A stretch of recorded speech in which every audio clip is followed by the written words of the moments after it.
Antes de arrancar me presento. Mi nombre es Miguel Monreal y llevo 25 años, que justo se cumple este año, vinculado a un sector que para miles de millones de personas es un perfecto desconocido. Hormigón, polvo, ruidos de camión, humo, polución. Siempre la opinión pública nos encasillaba en una posición que ha sido para nosotros injusta. Pero hoy en día yo creo que constituimos la vanguardia a nivel de sostenibilidad. Y es que, como decía el filósofo Heráclito, nada es permanente a excepción del cambio. En los últimos tiempos, la hemologística se ha convertido en sinónimo de evolución. La adaptación a las necesidades de la industria sin abandonar las demandas de la sociedad nos ha permitido sostener a una actividad que a nivel planetario mueve al año más de 16.000 millones de euros. Ahora, hablar de hemologística es hablar de un motor económico, social y ambiental. Y aunque siempre lo hemos sido, ya que nuestro core business nunca ha cambiado, nuestra forma de abordar la importante misión que nos ocupa sí que lo ha hecho. Para bucear en este proceso de adaptación, hoy cogemos aire y nos adentramos en la hemologística de la mano de Ricardo Martínez, director general de EIGO, con quien conoceremos la evolución de la construcción logística en España y su futuro. Desde 2016, Ricardo está a los mandos de EIGO, pero su relación con la construcción hemologística comenzó mucho antes. Para no perdernos ningún dato importante, voy a sacar un momento la chuleta para contaros que Ricardo es graduado en Ingeniería Mecánica por la Universidad de León y con formación en Ingeniería Técnica Industrial por la Universidad de Zaragoza. En 1998 empezó su vínculo con nuestro sector, del que hoy hablaremos largo y tendido. Bienvenido, Ricardo. Muchas gracias, Miguel, y muchas gracias a GLP por la oportunidad de estar hoy aquí. Muchísimas gracias. Bueno, me salgo un poco del guión y antes de empezar, que vamos a hablar pues, de lo que ha sido la hemologística en el pasado, de cómo estamos ahora y de cómo ves el futuro, sí que te tengo que hacer una pregunta que es un poco más actual, que es cómo ves los precios de construcción. Bueno, pues evidentemente me alegro que me hagas esta pregunta. Todo el mundo está pensando en lo mismo hoy. Es un parámetro que evidentemente ha cambiado mucho en los últimos años y esto afecta a todos los que estamos en el sector y a todos nos gustaría que evolucionaran a la baja. Vemos que se están conteniendo en muchas partes y en otras partes de la obra estamos viendo ligeras bajadas, pero tampoco preveemos unas bajadas importantes a nivel general en el corto plazo. No vemos que el sector esté en una posición de poder bajar los costes de forma clara porque hay otras materias primas que están permanentemente subiendo, entonces al final arrastran al total de la obra. Pero sí, por lo menos para nosotros, que haya contención en los costes generales, incluso ligeras bajadas, pues es una buena señal. ¿Y a futuro? Bueno, yo creo que a medio o largo plazo los precios se podrán estabilizar un poquito más cuando la situación pues, mundial que lo ha acarreado lo permita, pero también es verdad que en España teníamos unos precios de construcción seguramente extremadamente bajos. Entonces la bajada que podamos notar nosotros pues porcentualmente sea menor que la que puedan notar en otras partes del continente, donde las subidas también han sido muy potentes, pero sobre precios mucho más altos. Yo te doy una buena noticia. Estuve en un foro el otro día y sí que dijeron que probablemente se puedan contener los precios, pero que no van a bajar. Pero a nosotros, evidentemente, al contrario que puede pensar mucha gente, que haya costes de construcción baratos nos ayuda muchísimo, porque al final todos los que estamos metidos en el sector, si el coste de construcción se contiene, pues es más fácil que haya más operaciones rentables y al final todo el mundo busca rentabilidad. Pero sí que es verdad que lo que vemos es que los costes generales de la obra que vienen de materias primas internacionales o de gestiones de compra internacionales, sí que estamos viendo que se está desinflando el efecto Ucrania, que se está desinflando el efecto crisis, pero sin embargo los locales, pues como son cementos o hormigones áridos, pues esto, mano de obra, estos estamos viendo que siguen subiendo. Entonces al final en la cesta de la compra de la logística que digo yo, siguen pesando. Entonces, vamos a ver. Pero bueno, nos vendría bien, que baje, es una noticia feliz para todos, aunque evidentemente siempre te gusta contratar más volumen, pero no. Con que no suba.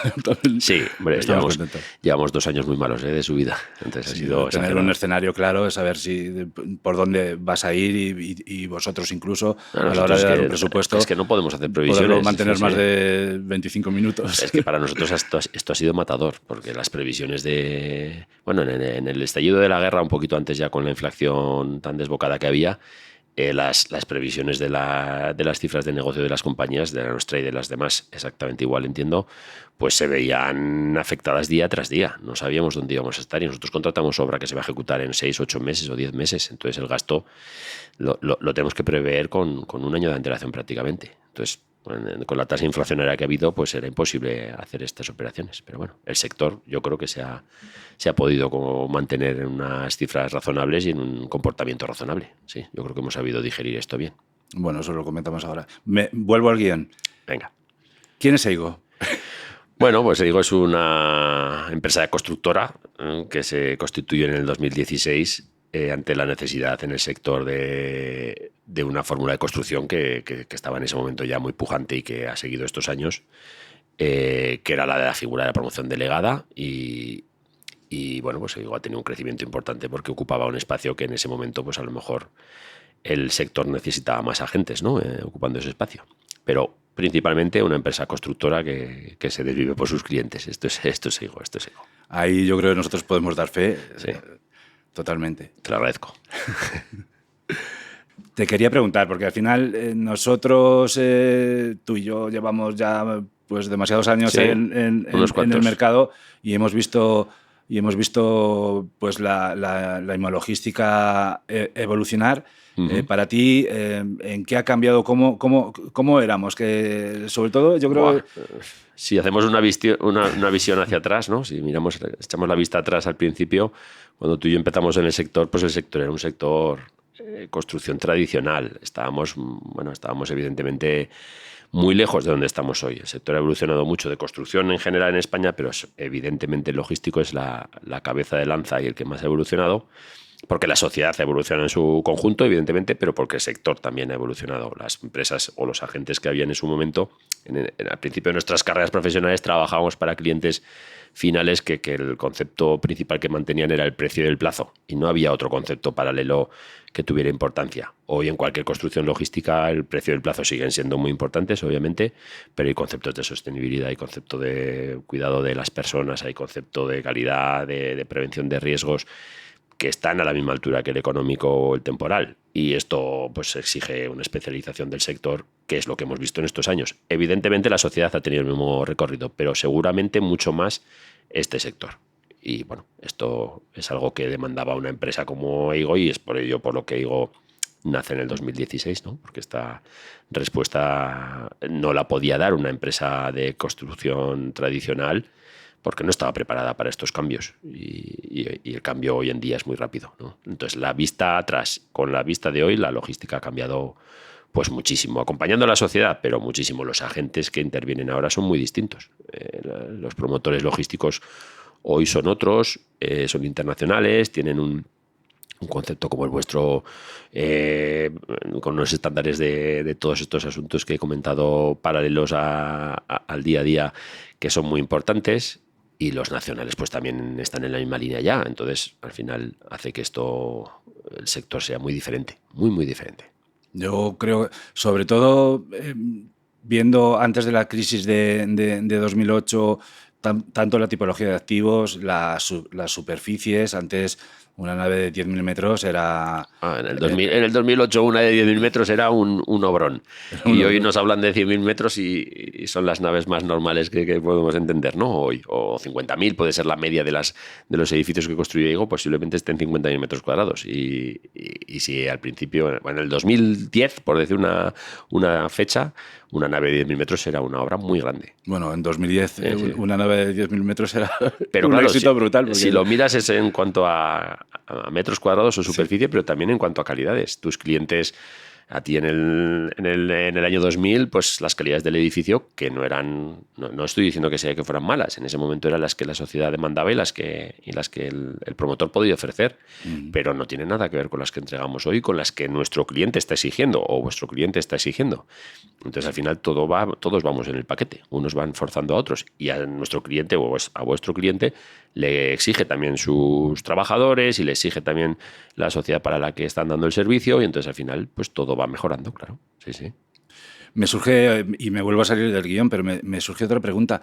¿Es verdad que las naves que se construyeron antes de 2000 se siguen utilizando y siguen siendo relativamente válidas, pero por todo lo que ha pasado estos últimos años y lo que va a pasar, porque las medidas ESG, medioambiental, social, de gobernanza, se van a seguir implantando y se van a seguir consolidando. ¿Y qué va a pasar con esas naves? Porque adaptarlas tampoco es fácil. Bueno, evidentemente el sector es muy amplio y siempre hay grupos de clientes que demandan otras cosas distintas o no tienen esa sensibilidad o no tienen esas necesidades, y entonces va a haber siempre hueco para edificios que no estén adaptados. Pero la adecuación de espacios y la adecuación de edificios a las nuevas exigencias, hoy por hoy, ya conforma una parte importante de nuestro negocio y de nuestra competencia y del sector en sí. Entonces esto, hoy por hoy, ya sigue siendo, ya es algo importante. Lo será en el futuro, seguramente más, porque cada vez, como bien dices, habrá más necesidad de adaptar a edificios antiguos y porque la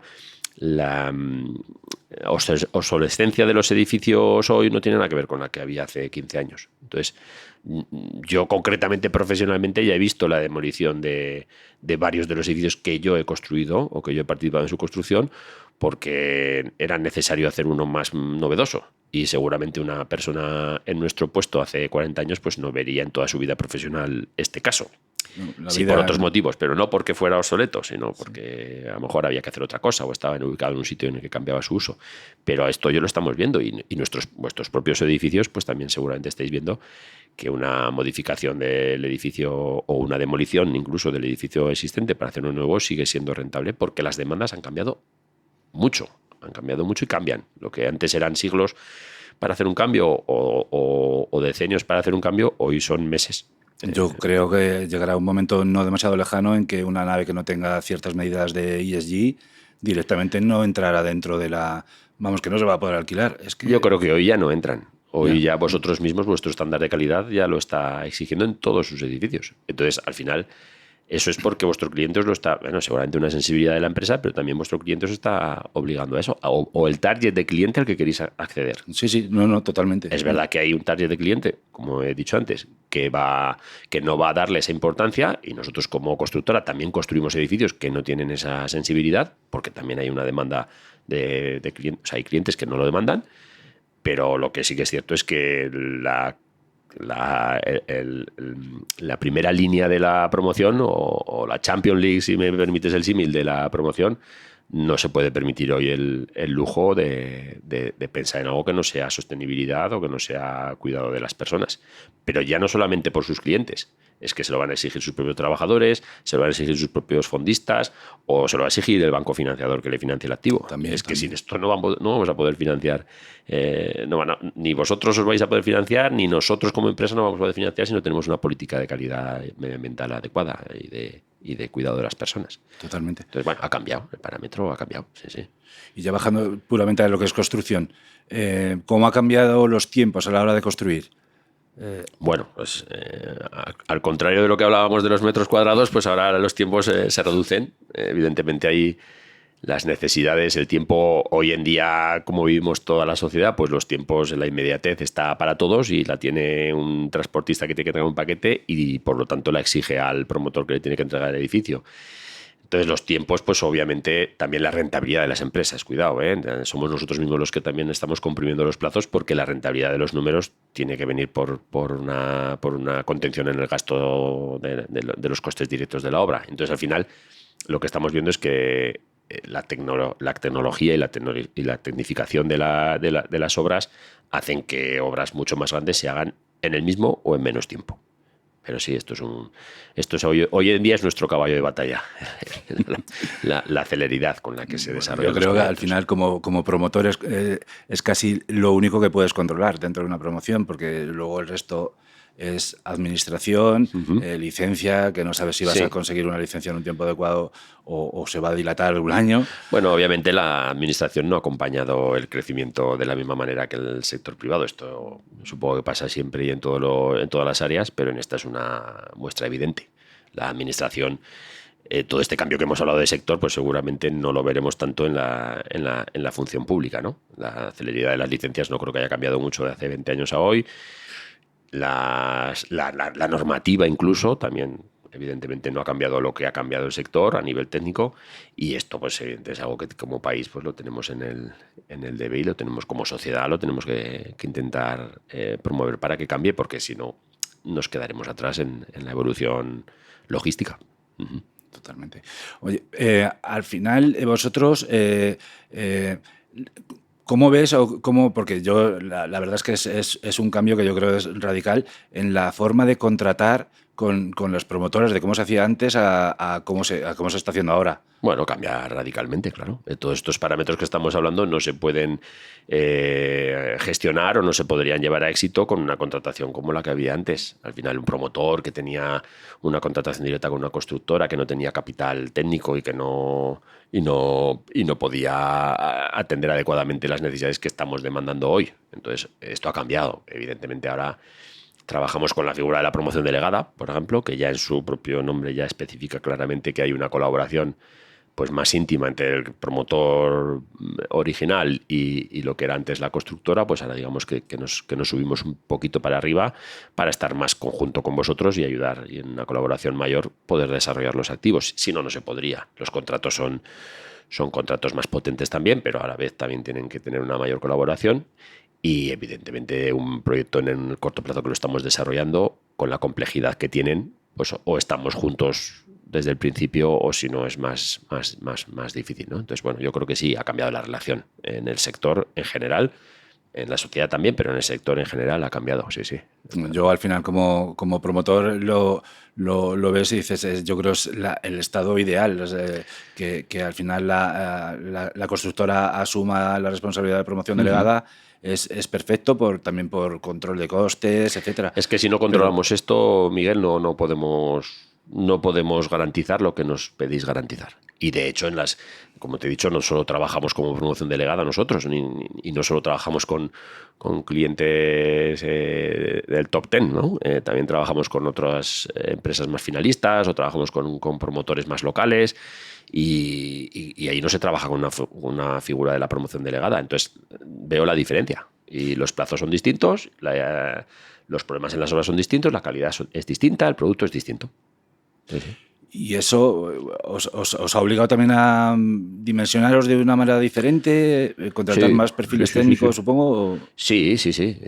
Nosotros ahora somos 150 personas para facturar 200 millones de euros, pero 150 personas de las que el 90% es personal técnico. Esto hace 20 años, para 200 millones de euros de facturación una constructora, pues tendría pues posiblemente también muchos más trabajadores, pero en un perfil no técnico. A nivel técnico, en una obra nuestra puede haber 10 personas, 15 personas, cuando antiguamente las hacíamos 3 o 2. Es este orden. Pero claro, lo que hemos hecho aquí es trasladar la responsabilidad o asumir una responsabilidad como contratistas, convirtiéndonos en promotores delegados, porque lo tenemos que hacer, y para todo lo que necesitamos hacer en el producto que queremos hacer, necesitamos meter dentro de la casa mucha más parte técnica que antes no estaba. Nosotros y vosotros. La parte promotora hoy también tiene una parte técnica mucho más importante, que no hablo solamente de técnica, sí. Hablando como ingenieros o arquitectos o ingenieros de caminos, hablo también jurídica, hablo también en seguridad y salud, hablo en calidad, hablo en medio ambiente, hablo en finanzas. Quiero decir que al final las empresas tienen que estar más dotadas de mucho más capital humano, ¿no? De talento. Y al final el talento hoy en día pues nos hemos tenido que mencionar, sí, muchísimo. No, visitar una obra actual comparado a una obra hace 20 años es... Bueno, no tiene nada que ver. De hecho, sobre todo en seguridad de salud. Yo lo noto cuando incorporamos en el equipo personal joven, pues lo da por hecho y lo ve como normal. Y cuando incorporamos en el equipo una persona que tiene 60 años, bueno, pues cuando hablas con él, pues te das cuenta de que para él esto es ciencia ficción. O sea, sí. Es que no se cree que eso sea lo que el cliente está demandando, no se cree que eso sea lo que se puede hacer y lo que se tiene que hacer, pero bueno, esto entiendo que es el progreso. Siempre ha sido así. El progreso es... Y entonces esto está claro que tenemos que estar aquí. Sí. Bueno, al final en poco tiempo hemos pasado de un chamizo con 4 paredes y un techo, que era para que no se mojara la mercancía, a auténticos Ferraris. Sí. ¿Cómo ves actualmente la construcción de estos edificios? Sí. Bueno, a ver, sí que es verdad que antes, como bien dices, lo del chamizo, sí, aunque suene exagerado, al final los edificios logísticos no eran más que un contenedor que le ponían que luego llenaban de mercancía y que no tenía mucho sentido como edificio, ¿no? Y hoy, sin embargo, pues los edificios son una medida para una actividad que van a desarrollar ahí dentro, ¿no? O sea, se ha ido más a una industrialización del sector. Y ejemplo muy claro puede ser la automatización que estamos viendo, ¿no? En muchas de las actividades y muchas empresas del sector se están automatizando y esto está llevando a que los edificios cobren una importancia en cuanto a cómo se diseñan y cómo se construyen, ¿no? En una parte importante de los que estamos construyendo a día de hoy nosotros ya van para una automatización o llevan una automatización dentro del propio edificio y esto condiciona las formas de construcción. Claro, no, te quería preguntar sobre eso, porque al final vosotros no hacéis la inversión directa en la automatización, que eso lo hace Sí. o el promotor o el cliente, pero sí que tendréis que necesitar especialistas que sepan de lo que están hablando. Sí, claro. Es un sector que tanto la robotización como la automatización de muchos procesos y la inclusión de sorters y otros mecanismos pues hacen que tengas que estar al día de lo que va a necesitar ese cliente, porque no deja de ser una demanda más para el edificio que, como digo, ahora condiciona mucho.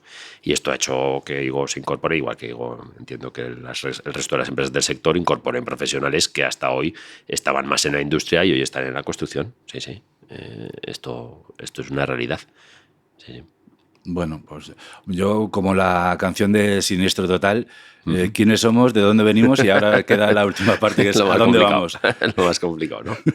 Bueno, hacer previsiones siempre, como hemos dicho, pues es complicado porque esto cambia cada minuto y cada día, pero sí, yo creo que todos los que estamos en el sector pues vemos claramente que la logística y la hemologística hoy en día pues va hacia una construcción más sostenible, mayores superficies, obviamente, porque los edificios son de mayor superficie cada vez, y sobre todo con una carga importantísima de medidas ESG y medidas medioambientalmente sostenibles para hacer que los edificios pues, sean más amables y más agradables, ¿no? Ya está desapareciendo la idea o concepto de polígono industrial como algo oscuro y tétrico y está cuidándose mucho más a la gente que está trabajando en esos edificios porque al final bueno, pues tienen que tener el mismo tratamiento que la gente que trabaja en este maravilloso edificio en el que nos encontramos hoy, ¿no? Entonces, al final, esto pues es la evolución lógica de la sociedad, la que estamos viendo en el resto de elementos y también en la construcción, ¿no? Una parte más social y más de mirar a nuestro entorno y no solamente nosotros mismos, ¿no? Yo veo ahora en Reino Unido el estándar de nave son 21 metros de altura. Eso aquí es impensable, pero ¿crees que llegaremos? Bueno, sí es verdad y apuntas muy bien, Miguel. Sí que yo te he apuntado más por la parte más social o más de evolución de las características tangenciales a la actividad del edificio, pero no me he centrado en las específicas del edificio y ahí estoy contigo totalmente de acuerdo. La evolución del sector nos va a exigir y nos está exigiendo, como ya hemos hablado antes, pues una mayor potencia técnica y una mayor materia gris en la construcción de edificios porque la necesidad de los inquilinos así lo demandan. La altura es una importantísima porque toda esta automatización pues va con distintas alturas y ahí necesitas tener más altura en el edificio y otras evoluciones técnicas, sectores de incendios, etcétera, que hacen lo que hemos hablado también en algún momento de la conversación, que la administración tenga que ponerse las pilas para que normativamente eso, que técnicamente ya tenemos demostrado que técnicamente funciona, pues llevarlo a la normativa para que sea permitido normativamente, ¿no? Y no tengamos, como nos pasa hoy, pues muchos de los edificios en un riesgo técnico durante una parte importante de su desarrollo, ¿no? Sí que es verdad que la técnica siempre va por delante de la normativa, esto no lo vamos a cambiar, creo yo, pero bueno, acompasar un poco los tiempos no estaría de más. No estaría de más, ¿no? Para darles un poco más de tranquilidad a todos, sí, sí. Pero sí, técnicamente los edificios en el futuro pues van a cambiar muchísimo, sí, sí, van a cambiar, están cambiando. Las necesidades de los clientes cambian y hacen más exigente la parte técnica, sí. Totalmente. ¿Tú crees que este camino que hemos iniciado solo lo han hecho IGO y GLP? Evidentemente no, Miguel. Evidentemente, sabes que lo hemos hablado muchas veces, no. Es un sector que extrañamente, a diferencia de otros, pues es muy bien avenido todos los agentes del sector. Sí. Es verdad que que es un sector también reducido y esto ayuda, pero aquí todo el mundo pues estamos remando en el mismo sentido, tanto a nivel de promoción delegada, nuestra competencia, como la vuestra a nivel de promoción, como los clientes finales, los agentes. Bueno, pues siempre la verdad es que nos llevamos bien, no vemos que nadie tenga sensaciones distintas a las que tenemos los demás, compartimos muchas veces objetivos, unas veces para bien de unos y otras veces para bien de otros, pero esto es normal y entonces hace que el sector crezca más rápido, pero todo el sector, sí, todo el sector está embarcado en el mismo crecimiento y acompaña este crecimiento, sí. La verdad es que tenemos que orgullecernos de cómo nos llevamos todo el sector, sí. La verdad es que es una gozada trabajar en un sector donde al final tienes más amigos que competencia. Bueno, es que ha sido un sector también muy endogámico, ¿eh?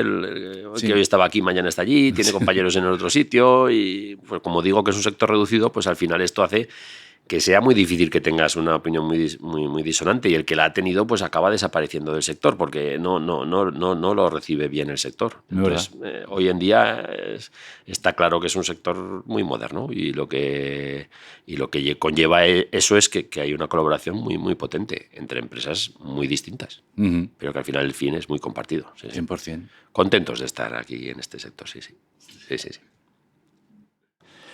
Bueno, pues yo creo que con estos pronósticos podemos dar por concluido el primer episodio de nuestro podcast.